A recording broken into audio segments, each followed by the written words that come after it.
been working on and just completed a complaint to file with Federal District Court of Maine in Bangor, alleging essentially that the Department of Corrections violated Deane's First Amendment rights by denying him access to the media, and also Eighth Amendment rights, right against cruel and unusual punishment, and Sixth Amendment rights, which is access to the courts and attorneys, which I just threw in because I really believe the urgency in shipping him was not just his media-related behavior, which had been going on for 9 months or a year, but the fact that he now had an attorney, and I think there's a connection there.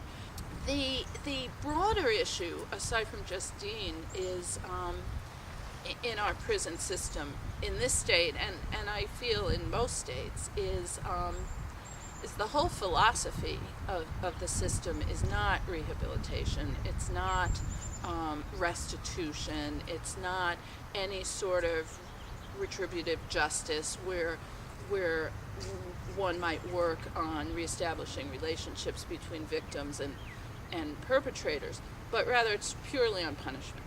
This state is complaining, and factually this is true, that our prisons are overcrowded. It's very true.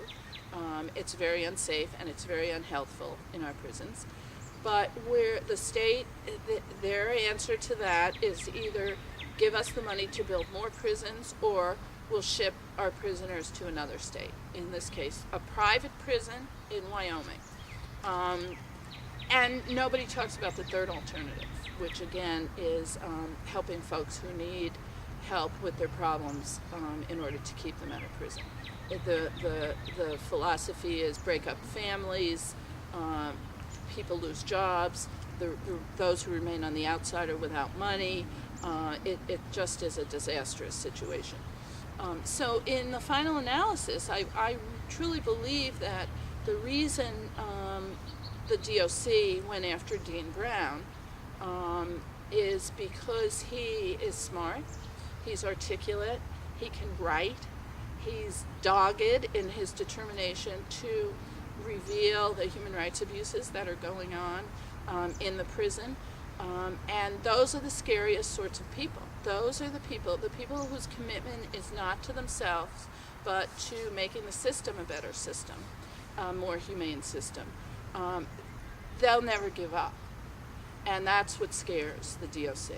And I really believe that that's the reason they have targeted him for everything they've done, because he won't give up, and because what he's fighting is something larger than himself. He's not fighting, I'm sure he'd love to get out of prison, but he's not fighting to get himself out of prison. He's fighting to make the system more humane.